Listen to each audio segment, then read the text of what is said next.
Hey, welcome back, faithful politics listeners and watchers. I am your political host and your faithful host, Pastor Josh Bertram. He's off doing pastoring things as one does when you're in ministry. But that's okay because today we have someone that is way smarter than Josh.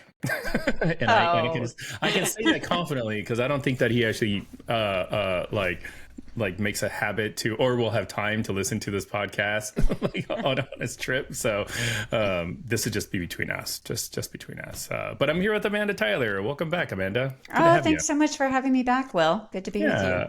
We always love having you, and we unfortunately asked to have you back to talk about a recent court. I don't know if you call it a case or a filing or a consent something. It gets really technical, and that's why we asked you to come on. So maybe you can kind of just we'll start there. Like I was going to ask you, why did we bring you on? But that would be a really weird question to ask. But why are you here? Talk to us Yeah, about the Johnson Amendment and why yeah, we are having this conversation. yeah. And I think we've actually talked before about the Johnson Amendment because, let's just set the table. Johnson Amendment is shorthand for a piece of the tax code. It's been part of the tax code since 1954. And that is when Lyndon Baines Johnson, who was then the Senate Minority Leader, was the author of a particular provision. And it has to do with 501c3 nonprofit organizations.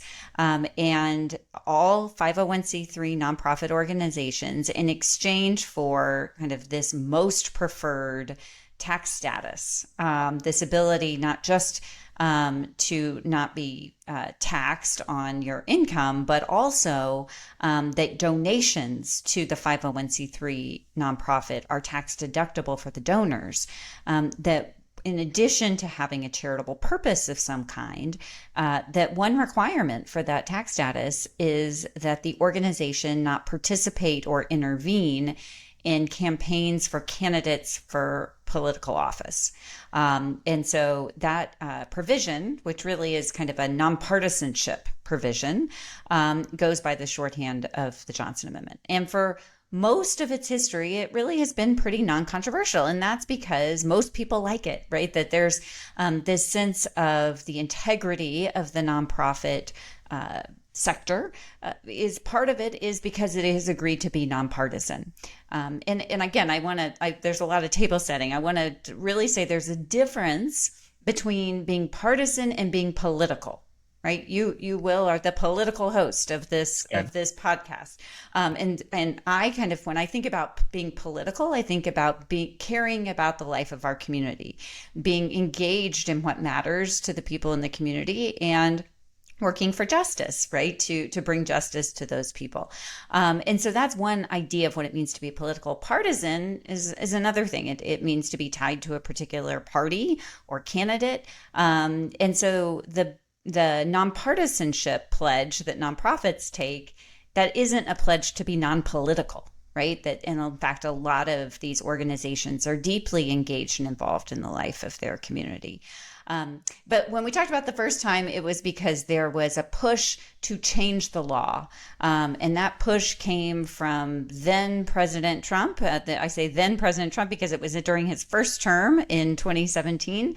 And there was a legislative push to get rid of it. And that legislative push failed in large part because, again, the nonprofit community wanted this pledge and wanted this nonpartisanship to be part of what it meant to be a nonprofit. And so here we are today. Why am I on today? It's because we've had an unexpected development in this area. That's because there has been a court case pending in a federal district court in the Eastern District of Texas. And in that case, the IRS, which was the defendant in that case, made a filing last week and basically said that going forward, and in this case, that they were going to consider any kind of partisan speech in a congregation in a house of worship to be a quote unquote family conversation, that this would be considered private speech, and that they would not enforce any kind of endorsement of candidates as a violation of the Johnson Amendment. And so when this filing happened and reporters got a hold of it and said, oh, look at this, the IRS is really changing the Johnson Amendment. And so I think we can talk about what this filing signals, what it is, what it's not, because I think that there's quite a bit of confusion out there right now. There is. Rightfully so, about what this means. Yeah. I'd love maybe for you to kind of break it down, maybe kind of just both legally, like what it is, what it isn't, and we can get into kind of the implications of it later. But I've been reading a lot of different news articles about it. One article saying, "Oh, the Johnson Amendment is gone." Another article is like, it's gone for just these churches. Can you kind of like talk about like what is it exactly? Like, what is the current status of the Johnson Amendment? Yeah, the Johnson Amendment is still law. It is still good law. The only way that you can change the tax code is by an act of Congress, and Congress has not acted in this situation. So we'll put that out right now. And then I think the question is, how is the law being enforced? And for a long time, I mean, I think we just kind of be very candid about this. For a long time, the IRS has really not fully enforced this nonpartisanship, particularly when it comes to houses of worship. And a lot of people have pointed to that as a reason for changing the law. Well, if they're not going to enforce it, why do we even have this law on the books? And I think there's good reason, right, for the law to be on the books, whether or not the IRS is going to fully enforce it. And we'll talk about some of the reasons maybe the IRS hasn't been fully enforcing it, even under, other administrations. And part of it is a lack of resources, right? The IRS is, pretty underfunded and under-resourced, and their primary responsibility is collecting tax revenue for the country and going into churches and investigating churches and repealing churches' 501c3 status, probably pretty low on their priority list.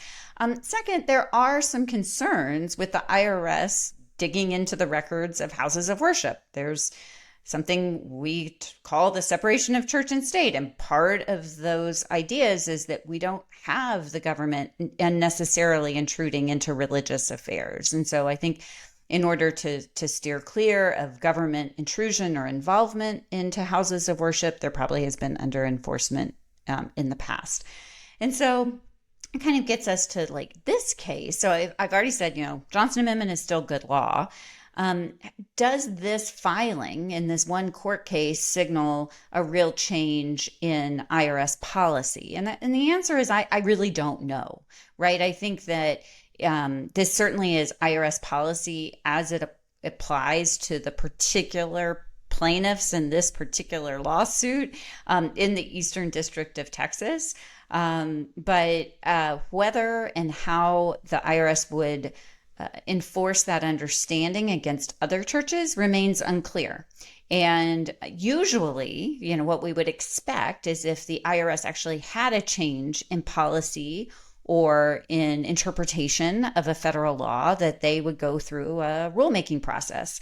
And then at the end of that rulemaking process, and the IRS does this all the time, they publish guidance, right? The IRS has thousands and thousands and thousands of pages of guidance that's available on their website. And they've had guidance for a long time for nonprofits about how to understand this nonpartisanship part of the tax law and how to comply with it. And importantly, there's been no update to that guidance. And so I don't see an official change in IRS policy at this time. And so for that reason, among many, this should not be interpreted as a signal from the IRS. Churches, go out and endorse all the candidates you want, and there'll be no problem. Like that shouldn't. This should not be interpreted that way from a legal standpoint. But it also shouldn't be interpreted that way from a common sense standpoint. There are good reasons besides the tax law for us not. For churches and other houses of worship not to be endorsing candidates. I read, and I can't remember where, that one tact that many on the religious right might take is to start suing on the same premise that this particular case was grounded in. Is that a strategy that you predict will likely happen until it, I don't know, makes its way up to the Supreme Court or something? That other parties might bring similar suits to the IRS. Yeah. Given that the IRS has changed, I think that's probably the right word, the language specific to the plaintiffs in this particular case. Yeah, I don't know if there's like a long-term legal or litigation strategy here. I think this is more of a communication strategy, right? You know, that they put out this statement in the form of a legal briefing, and that signals to everyone who might read that briefing or see the reporting about it or listen to a podcast about it or hear anything about this issue. Oh, the IRS has a new policy when it comes to what counts as partisan speech. And therefore I can go out and, I mean, this could be one response. I can go out and intervene and participate in campaigns and endorse candidates if I'm a house of worship and not worry about it. I think that, to me, it's more of a way to signal a change, not really a let's go all the way to the Supreme Court. Because again, there's been no change in the law. And we have in the past granted agencies pretty broad discretion to interpret the law. And that's what the IRS has done, you know, over all these years in a more usual process of issuing guidance. So I'm not saying there won't be litigation, but I think that using this filing more as a communication strategy is a much more efficient way, if indeed that's what the IRS was trying to do, of signaling their message to churches that might be listening. Got it. So I have a quote here from Mike Pence. He said, "We'll continue to free up the pulpits of this country by repealing the Johnson Amendment because freedom shouldn't stop at the doors of our churches, synagogues, or places of worship." And he made that comment at the National Religious Broadcasters Summit. I don't know what it's called, but what can you tell me about this quote? So this is a common line that we'll hear from those who are wanting a change in the law here. They're couching the idea in terms of freedom, often free speech. In fact, the piece of legislation that was introduced in prior Congresses to repeal the Johnson Amendment was actually called the Free Speech Fairness Act. So who can be against free speech and who can be against fairness? Certainly not me, but I don't think that those terms really apply to this policy, to this piece of the tax law. And that's because this particular law does not, address free speech at all. It just addresses who qualifies for a tax exemption. And again, just one of the requirements to qualify as a 501c3 tax exempt organization, again, for the donors to your organization to get a tax deduction off their taxes, that is that you're nonpartisan. Right. And so there's all kind of speech and often, it's couched in, pastors can't preach what they need to preach, and so, we've always said there are so many ways for a church to be engaged in the political process that are nonpartisan. And some of those ways are, just voter education, helping voters to vote. If it's all of these, volunteering your congregation as a polling place, these are ways in nonpartisan ways that you can engage. And for pastors and preaching can preach on all kinds of issues, right? Political issues from the pulpit without running afoul of this very, I think, narrow but important prohibition. And that is participating or intervening in campaigns for candidates for public office. And so I've always said, look, if your faith, requires you to endorse a candidate for public office, then you can do that. And you can, give up your 501c3 tax exemption and and endorse candidates and engage yourself in campaigns as much as you want. There's no prohibition on that activity. You're just not allowed to do it using this most preferred tax status. And that's because to make these what would essentially be campaign donations tax deductible would really change campaign finance law, or I'm sorry, campaign finance structures and dramatically. And when these particular provisions were scored by the nonpartisan Joint Committee on Taxation, back when there were legislative proposals to get rid of it in 2017 and 2018, the Joint Committee on Taxation estimated that billions of dollars of campaign donations would flow through houses of worship and other nonprofits just to get a tax exemption. So this is really about the funding of political campaigns. It's not about free speech. But those who are pushing it use the language of freedom in order to draw support for their cause. And they need to draw support for their cause because the vast majority of nonprofits, including houses of worship, support this provision for nonpartisanship. When I was doing research on the Johnson Amendment and trying to just educate myself about the history, I went to some websites to learn more about it. Now, two of those websites was the Wall Builders and Alliance Defending Freedom. And I'm saying this somewhat tongue-in-cheek. Right. They have a lot of information about it on their website. They do. And I learned or was told that there was a time in American history where churches were politically active until the Johnson Amendment was passed. And since the Johnson Amendment was passed as a part of the tax code provision, it's muzzled pastors, faith leaders, and whatnot to speak out again. So how true is that? You've already touched a little bit on it, but I don't know a whole lot about what was life like before the Johnson Amendment, what cases can we point to where churches actually had their tax exempt status revoked? Yeah, well, I mean, remember, this nonpartisan provision of the tax code has been part of our tax code since 1954. So any history you're looking at, really old history, particularly when it comes to political campaigning. And look, I'm not a historian. I'm not an expert on everything that happened and how churches engaged prior to 1954 in campaigns. But what I do know is campaigns looked a lot different.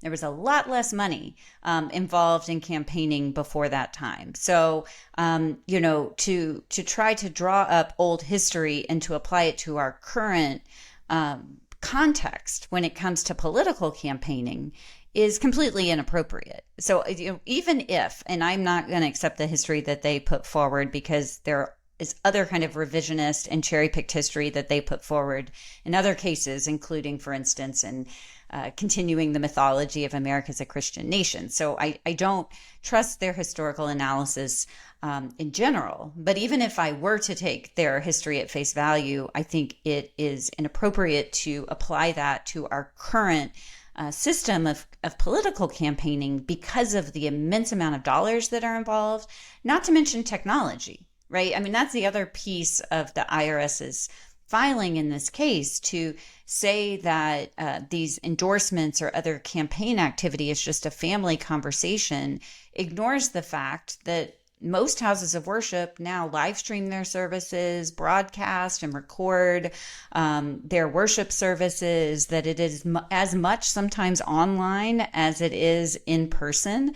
That certainly wasn't true prior to 1954. And so that particular history, I think, is irrelevant to the current context and conversation. Yeah. Can you give us some examples of what political speech looks like? I mean, me just as a bystander, I see Biden or I see Trump, behind the lectern of a church giving essentially a political speech. And it's on the news and you're like, what? I thought they weren't allowed to do that. But then you hear, pastors talk about Trump, and I'm thinking specifically of like Robert Jeffress, who are, I don't think he's ever said vote for Trump, but it seems like he's gotten pretty darn close to saying that. So like, what are examples of what a pastor can and can't do from the pulpit? Yeah. So, I mean, you mentioned political candidates, and, part of, and this is guidance that the IRS has put out, is that one thing that churches can do is they can invite candidates to speak at their church. Now, best practice is to invite both candidates to come, right? In order to maintain that nonpartisanship. And you just have to invite. They don't both have to accept, but there are ways, even that the guidance from the IRS has acknowledged that houses of worship are often community gathering points, that there is a role for the nonprofit sector, including churches, to play in voter education. And so now, whether it's a good idea, right? So I think we always have to have both sides of this conversation. We need to talk both about what is considered permissible under the tax code and how the IRS is interpreted, and what's a good idea for your church, right? And so when I see these candidates going and speaking or preaching in churches, I think that they're really using the church for their political ends and their partisan ends. And I don't like to see the church used in that way. I think it distracts the church from their mission. It co-opts their voice, their moral voice, and it threatens their independence, because no church's values should be 100% aligned with any party or any candidate. If so, then I would challenge that they're really not following a religion, and that their religion has become a party or a candidate, instead of being true to their religious values. So that's like candidates coming and actually speaking. And then what about religious leaders, including pastors, and how they engage? Well, in what role are they in? Are they in a private role, right? Because they're not 100% of the time preaching from their pulpit, and nor are they 100% of the time just the pastor of the church, right? And so the IRS has also said that pastors can, in their personal capacity, endorse candidates. Pastors can have a political sign in their yard, right? Pastors can say, I'm here in my personal capacity and I'm going to join this steering committee for this candidate. Just like nonprofit leaders can do the same thing. Now, they need to be clear that they're doing it in their personal capacity and not in their capacity as, actually the organization endorsing or the church endorsing a particular candidate or party. But they need to be clear that they're in their personal capacity.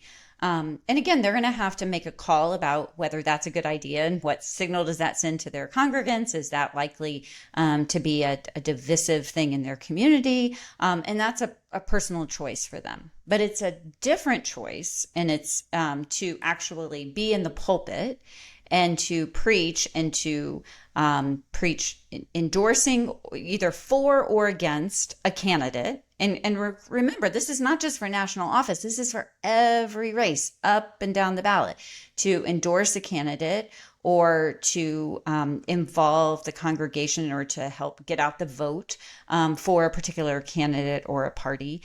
That's a very different kind of activity that has, again, up until this ruling, has been consistently, from the IRS perspective, that would run afoul of the nonpartisanship provision of the tax code, and that if a church did that they could risk the loss of their 501c3 status. Is the Johnson Amendment just limited to churches? No, not at all. And so that's why I keep, now this particular, so it's the entire 501c3 sector, right? So all charitable organizations. And so that's not just religious organizations, but educational, or those that are serving their communities in other ways. scientific organizations, lots of different organizations under this large umbrella of 501c3s. And one of the partners that Baptist Joint Committee has worked with consistently over several years is the National Council of Nonprofits. That is one of the leading organizations representing the interests of nonprofits and has been a really strong voice on this issue for many years. Now, this particular filing in this court case does appear to be limited to congregations, to houses of worship, and not for the broader 501c3 community. That's interesting. So, that's interesting. But is there a scenario where like this case could be a springboard into, I don't know, like the Clinton Foundation being able to make political donations? Yeah, I mean, if this provision, well, again, nothing's changed in the law. So if this was a springboard for, another attempt to change the law, then the law could be changed however Congress decides to. Now, I don't think that is going to be a successful legislative move because, again, this is a very popular provision of the tax code. Most nonprofits like it. Most churches like it. Most Americans like it when polling has been done on this issue. And so it would be an unpopular move for Congress to try to change the law in this way. And not to mention, as I alluded to earlier, it would mean billions of dollars less revenue for the United States because we'd see donations to nonprofits skyrocket, but they'd really be campaign donations, not for the mission of the organizations that would be accepting those funds. Wow, that is pretty wild. And like the donations that would come. I mean, I'm just trying to think about this like outside of a like Citizens United like lens, but I mean, because right now Citizens United, and correct me if I'm wrong, it's like super PACs donate all this money, as much money as you have, and then political campaigns, or not political campaigns, politically adjacent campaigns can spend the money kind of however they want. But like in a church setting, if we'll say, if Josh were here, somebody decided to make a huge contribution to Josh's church and in exchange for Josh to start talking favorably about candidate X. like is that one scenario that could play out, or and what are some other permutations of what could happen should the Johnson Amendment ever go away?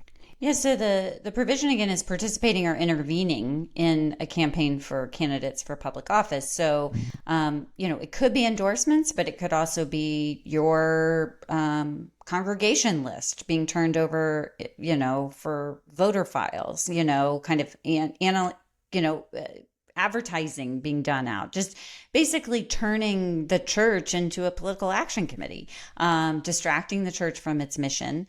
Because my guess is that these dollars that the donors would be donating, they're doing it not just to get their tax exemption, right? But also they want something from it. So they're going to start wanting to control the activities of the church, pulling the church further and further away from its core mission and turning it into an arm of a party or a particular candidate. So really, I think pulling down the integrity of that church, distracting the church from its mission. What if not all your congregants agree with that endorsement? So what would then you're going to really divide the church over party lines or lines over candidates. Keep in mind, this also applies not just in the general election, but in the primary elections as well. And so you're going to have different candidates in a particular primary coming and jockeying for your endorsement. I think, I'm kind of putting out all these scenarios because we don't really know what will happen. We don't really understand, I think, the full ramifications, but we see, we're not in a national election year right now, but we just were. Do we not remember kind of how that took over our lives, especially if you live in a swing state of some kind, and like that's all you hear all the time. Many people find church and or a house of worship one of the few places that one can go and not have that rank partisanship all the time. And if this provision of the tax code were taken away, we don't really know how much pressure would start coming from candidates and parties to involve these houses of worship in their campaigns. Is the overturning of the Johnson Amendment something that's on the radar of Christian nationalists? And if so, like where would you place it among, the laundry list of Bibles in classrooms and public prayers and whatnot? Yeah, I mean, I do work quite a bit on helping people understand Christian nationalism, and some of the focus that I've been drawing people to is a real concerted strategy on what's happening in the public schools. And so until this filing last week, I hadn't really talked or read much about the Johnson Amendment in a while. And I also really haven't heard it much from those who are pushing Christian nationalism. And I don't know why that is. I don't know if part of the reason was they suffered a legislative defeat when they tried to do this back in 2017 and they just kind of had moved on. But I do think if this law were to be repealed, that we would see people from all parties looking to take advantage of it.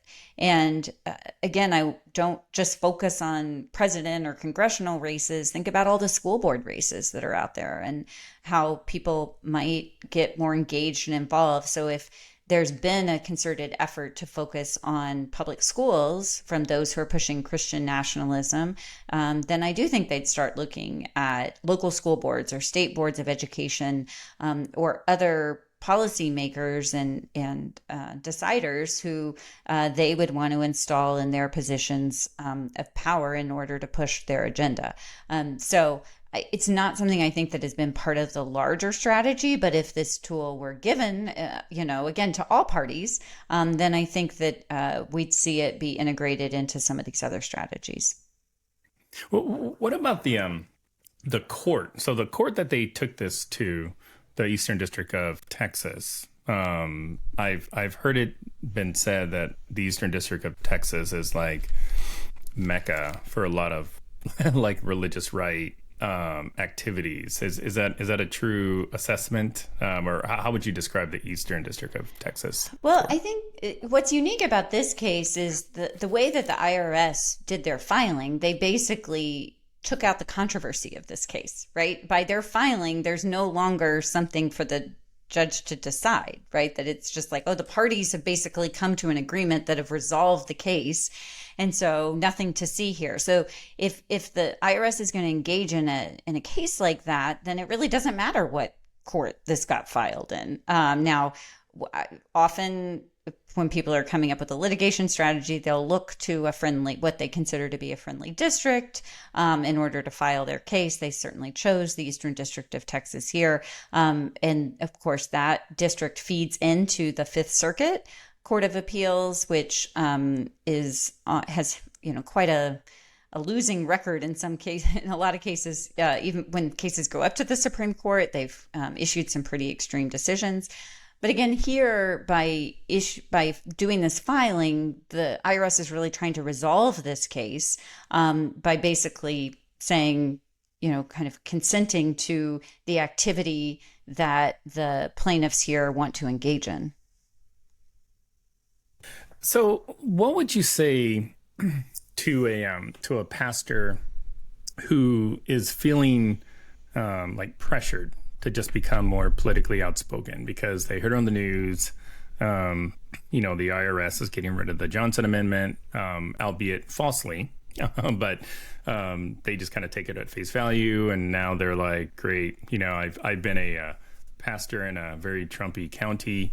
My congregants have asked me to actually start talking about Trump in more positive ways. What would you tell that person? Well, I'd start from the, just starting from the legal, I would just remind them that the Johnson Amendment has not been repealed, that from a legal perspective, they really don't have a firm footing to start engaging, and that should be an argument they could tell to whoever's putting the pressure on them. Look, I'm not going to risk, our church's 501c3 designation on one court filing in a court in Texas, right? And I'm not a party to that case, and I shouldn't rely on that. So that's just kind of the entry point. But then again, from a common sense and mission oriented position, I would really encourage that person to say, I'm going to keep preaching the gospel. I'm going to keep tending to the people in our congregation and to our community. I don't want to be distracted or pulled by any candidate. That is the kind of speech that people get all the time outside of the walls of this church. And that's not what we're going to do here at church. We're going to tend to people's souls and religious life and make them, more committed people in our community. And that's my role to play. I didn't go into ministry to be a political candidate, and I'm not going to change that view now just because the IRS has filed in a particular court case. That would be my encouragement to that person. I'm not saying that this is an easy time to be involved in or engaged in ministry at all. But I think staying true to one's calling. And if one is feeling called to partisan politics, then they can run for office, right? They can become engaged in that kind of work in a different way. But if you've been called to ministry, they're of course bivocational people, right? They're people who both pastor and serve in public office, right? People in Congress right now who have that bivocational ministry, not to mention all the different places. So that's a possibility too. But we, again, need to think about our callings as distinct. And the words of Jesus are always a good place to go. Jesus' teaching about render unto Caesar the things that are Caesar's, and to God the things that are God's. And Jesus there was answering a question about a tax obligation. So it seems particularly appropriate in the context Yeah. of the Johnson Amendment to go to the words of Jesus and to be inspired by Jesus's reminder not to mix up our obligations to government and our obligations to God, and never to put government or partisan politics over God. Yeah. Can I have you riff a little bit about all of the challenges to religious freedom in this country in Trump's second term? Oh, wow. For a moment, I was sitting here listening to you, and I'm just like, I want to ask Amanda, because like I know you follow this stuff closely. I don't know how you all at BJC do it. Maybe you have like a support group to just talk through, like when you guys are just wanting to pull your hair out. But can you just talk a little bit about, sort of religious freedom, religious liberty in the second Trump term, kind of what's different, in your mind? And I apologize, I didn't send you this question ahead of time, so I apologize for just kind of throwing you a curveball. But I just love just kind of hear your thoughts on things as tactful and politically as you like to express them. Yeah, so many causes for concern for those who care about religious freedom in this country. And one is a complete kind of funhouse mirror image of religious freedom that's coming. The Trump administration has set up a religious freedom commission. And most of what they're saying is not anything I would recognize as religious freedom. It's religious privilege, it's Christian nationalism, but it's not religious freedom for everyone, right? And how we secure religious freedom for everyone in a pluralistic democracy is to ensure the separation of church and state. That's not the separation of religion from public life or religious people from political action, as we've been talking about here today. But it is a separation between the institutions and the roles of government and religion. It means that the government doesn't try to do the job of the church, and the church doesn't try to do the job of the government, that we think about them as separate realms and separate with separate responsibilities.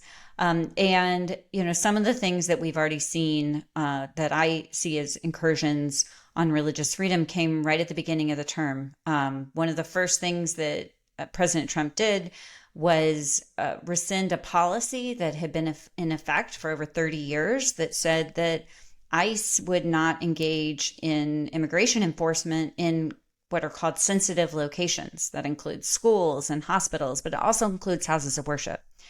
So now we have, the possibility, and in some cases this has happened and is happening, of ICE agents going onto church property to make arrests. And that, to me, is a huge incursion on religious freedom for the churches, for the people who are going there to worship. And a real concern. And there's actually litigation pending under, the group that churches and other groups of churches have brought lawsuits under the Religious Freedom Restoration Act, challenging that policy. We also had the Trump administration set up something called a commission to eradicate anti-Christian bias. The Anti-Christian Bias Task Force. Yes. And so, that, first, I just have to say it. There is not rampant anti-Christian bias in this Christian majority country. And so to kind of perpetuate that idea, both, I think, really denigrates the very real Christian bias and persecution that's happening around the world today in different countries, but also much, much higher levels of anti-Semitism and anti-Muslim bias and other kinds of anti-religious bias that are happening right here in this country. And so my real fear with that particular task force is that it will be enforcing a certain kind of Christianity and looking to ferret out activity from groups, including other Christian groups, that don't agree with a particular interpretation of the Bible or a particular aspect of Christianity. And it's just not the government's job to be enforcing a particular theology. But that seems to be something that this administration is really focused on. Some of the other concerns are concerns of rhetoric, and rhetoric has meaning, right? And so, again, right at the beginning of this administration, when, on his second day in office, President Trump went to the National Cathedral and heard a sermon from Bishop Marianne Budde of the Washington Diocese of the Episcopal Church. And she, at the end of her sermon, spoke directly to Trump out of her tradition. And he really lashed back at her and called her a so-called bishop. And then immediately after, there was a resolution filed in Congress calling on Congress to publicly call out her sermon as not religious in nature, that it was a political statement, right? This actually is very relevant to what we're talking about for most of this podcast today. She was using her pulpit to speak out of her religious tradition to the issues of the day. She was speaking on a political issue, but not in a partisan way. Right? She wasn't intervening. She wasn't endorsing a candidate. She wasn't telling people not to vote for a candidate. She was actually doing speech that the IRS has long said is permissible speech. And she was called out for it. And there was one member of Congress who suggested she should be deported for her speech. So this is the same group that is claiming that they're all about free speech from the pulpit, but it's a particular kind of speech that they want to protect. And that it's not every person's speech. And so I think that we should take some of those attacks on religious freedom as a warning in this context that we're talking about, right? There's nothing to say that this IRS won't selectively enforce the Johnson Amendment, that it won't say, for these kinds of endorsements, you won't lose your 501c3 status, but if you endorse the other candidate, we'll go after you. right? So I think that should also be a cautionary tale to any pastor who might be feeling pressure or might be tempted to intervene in campaigns in this way, that there's no assurance, because again, the law has not changed, that there wouldn't be selective enforcement, particularly by this administration that has already shown its hypocrisy in just some of these few examples that I've already talked about here today. Has the like legal strategy that you're seeing deployed changed at all? Because it seems like this, I don't know if you call it a consent judgment or whatever, but it seemed like it kind of gave these plaintiffs like a safe harbor, and it's a little bit different than some of the other like bigger court cases, I guess, on religious liberty. Like, is there a different tact that you're seeing? Yeah, I think this is unusual. I think we saw a similar situation in Texas, actually, where the state government went and sued the federal government. And then the federal government kind of came in and gave a statement. Again, this using litigation as a communication strategy, right? Made a statement about what this had to do with whether undocumented students could receive in-state tuition. And so basically the state government went and through the avenue of litigation, got a statement from the federal government that then they used to change policy and circumvent actually passing a law. And so this is now the second time that it feels like that, usually in a lawsuit, the two parties are on different sides. They have different outcomes. Otherwise, there wouldn't be a lawsuit.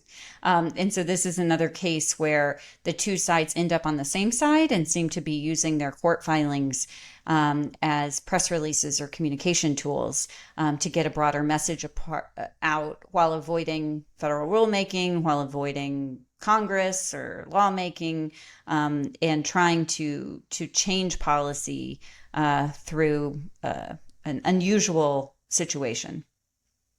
Yeah, it seems like with this new administration, or this repeat administration, they are definitely doing things that are making it harder for people to recognize what they're doing. I know that there was something I read where they're going to reduce the amount of time proposed bills are like on the Federal Register, and all kinds of other things that are just going to make it more difficult for folks like myself and you to like really understand what the government's up to. But yeah, it's pretty wild. But you know what? I do want to give you some kudos if I can.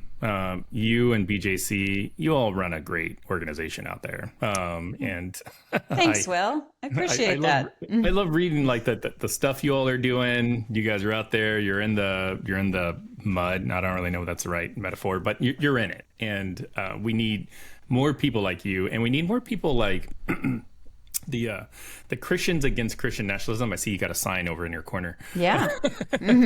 Like, can you talk about who they are? Who are the Christians against Christian nationalism? And I will say you all have a great Facebook where there's lots of engagement, a lot of talking, other people that are just like-minded. Like I get the little I don't know, messages from Facebook, and it's just like there's just conversations happening about people like, I don't know what to do, like, oh, go here, go there, listen to Faithful Politics, whatever, So yeah. Can you talk to us a little bit more about what BJC is doing and maybe what Christians Against Christian Nationalism are doing? Yeah, well, I really appreciate those kind words, and we have an incredible team at BJC. BJC, we've been around now for 89 years, and our mission has always been focused on religious freedom for all people from the Baptist perspective. And 6 years ago, just recognizing the growing concern and threat of Christian nationalism is when we launched Christians Against Christian Nationalism as an initiative that BJC hosts. And that initiative has really morphed and changed over the last 6 years as the threat has changed. I mean, think about all that's happened in the last 6 years when it comes to Christian nationalism. And we've had chances to talk on the podcast about that previously. But now, the initiative has really shifted more towards how do we involve more people in the cause. That was kind of the number one question that I would get when I would talk on this issue was, what can I do? It's what prompted me to write the book that I came out last year, How to End Christian Nationalism. And part of what we've encouraged people to do is to connect and organize in their local communities. So we have now local groups going in about 20 different places around the country. And another way to engage is online. And so we do have the Facebook community group, Christians Against Christian Nationalism. And it's a place where I see people posting and sharing and asking questions and seeking support, and this is what's going on in my community. How can you help? And so I think that really pulling together and finding community, including in online spaces, is a really important part of working to dismantle Christian nationalism. And my encouragement is for those who are organizing online, how do we take that and organize offline? How do we find people who, we're posting in this nationwide group, but they're going to be people in your local community who are also engaged? And how do we then funnel that into local organizing groups that are focused on making a difference in their location? Because Christian nationalism looks different in different parts of the country, and it's being pushed in different ways. And we've talked a lot here, and often do, about national politics. But we really have a much bigger opportunity to make a difference engaging on the local level. And we need to know what's happening nationally, but particularly with a lot of our democratic institutions really being threatened right now, there's frankly less and less that we can do to control what's happening in Washington. We need to contact our elected representatives there, but we saw just recently with the passage of the budget reconciliation bill that even though that was deeply unpopular, Congress passed it anyway. So what do we do now that those impacts will be felt by our neighbors in our communities? What do we do to organize for their safety, their security, their flourishing, because these policies are really going to be potentially disastrous for our communities. And so that's the kind of work that we're really hoping that Christians Against Christian Nationalism, BJC, can help connect people with other groups and organizations and churches and individuals that are doing this work already. Yeah, I know you're not here necessarily to push books, but never pass up an opportunity to do it. So I'm going to do it for you. Like your book is really, really good, and I read a lot of these kinds of books. And if somebody were to ask me, how can I learn more about Christian nationalism and what can I do about it? Like, I've been recommending your book because it's written for, I think, just like the lay congregant that is like looking at the news, looking at, what their pastor's saying and be like, I have no idea what's going on. And it's very accessible. So I recommend to everybody that if you are just getting into sort of this world of Christian nationalism, don't know what it is, want like a great place to start, like Amanda's book is the way to go, for sure. Ah, thanks. And I'm remembering that I do have a short section in there on the Johnson Amendment. So there's a little bit on a lot of different topics. And my hope is that it's a way for people just to have some concrete ideas on what they can do and how they can engage.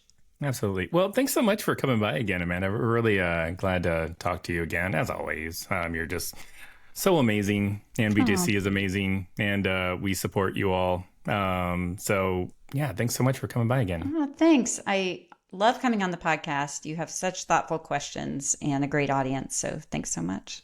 Thank you. And to our audience, thanks for stopping by again.